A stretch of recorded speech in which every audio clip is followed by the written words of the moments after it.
இதே தெய்வம் புரட்சித் தலைவி அம்மா அவர்களின் மறைவிற்கு பின்பாக அனைத்து இந்திய அண்ணா திராவிட முன்னேற்றக் கழகத்தை கட்டி காப்பதற்கு புரட்சித் தலைவர் எம்ஜிஆர் வழியில், புரட்சித் தலைவி அம்மாவின் வழியில் புரட்சித்தாய் சின்னம்மா அவர்கள் 29/12/2016 முதல் ஒட்டுமொத்த தலைமை கழக நிர்வாகிகளால் அதிமுகவின் கழக பொதுச் செயலாளராக தேர்ந்தெடுக்கப்பட்டார்கள்.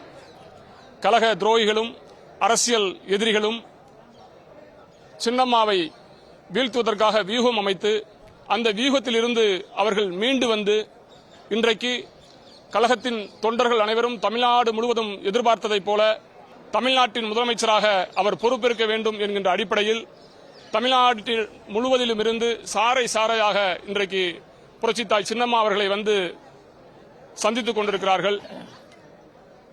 எடப்பாடி பழனிசாமி அவருடைய அந்த துரோகத்தை முடிவுக்கு கொண்டு வருவதற்கும், தீய சக்தி திமுகவின் மக்கள் விரோத ஆட்சியை முடிவுக்கு கொண்டு வருவதற்கும் சின்னம்மா ஒருவர் மட்டும்தான் புரட்சித் தலைவி அம்மா அவர்களின் மறு வடிவம் என்பதை கழகத்தின் அனைத்து நிலை நிர்வாகிகளும் தொண்டர்களும் உணர்ந்திருக்கிறார்கள். கடந்த 2 வாரங்களுக்கும் மேலாக புரட்சித்தாய் சின்னம்மா அவர்கள் தமிழக அரசியலில் மீண்டும் தடம் படிக்க வருகிறார் என்பதை அறிந்து அனைத்து மாவட்டங்களில் இருந்தும் தொண்டர்களும் நிர்வாகிகளும் அனைத்து கட்சிகளிலே இருந்தும் இங்கே இன்றைக்கு சின்னம்மா அவர்கள் முன்னிலையில் தங்களை கழகத்திலே இணைத்துக் கொண்டுள்ளார்கள். தொடர்ந்து சின்னம்மா அவர்கள் காட்டுகின்ற வழியிலே எங்கள் பயணம் தொடரும். 2026 கழக துரோகிகளையும் தீய சக்தி திமுகவையும் வீழ்த்துகின்ற வியூகத்தை சின்னம்மா அவர்கள் எங்களுக்கு இன்றைய ஆலோசனை கூட்டத்தில் சொல்லியிருக்கிறார். அவர் காட்டுகின்ற திசையில் எங்கள் பயணம் தொடரும்.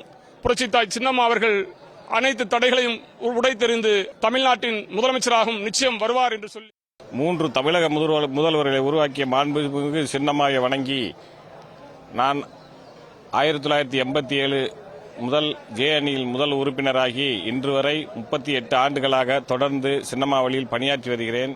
நான் சிவகங்கை சட்டமன்ற தொகுதியை சேர்ந்தவன்.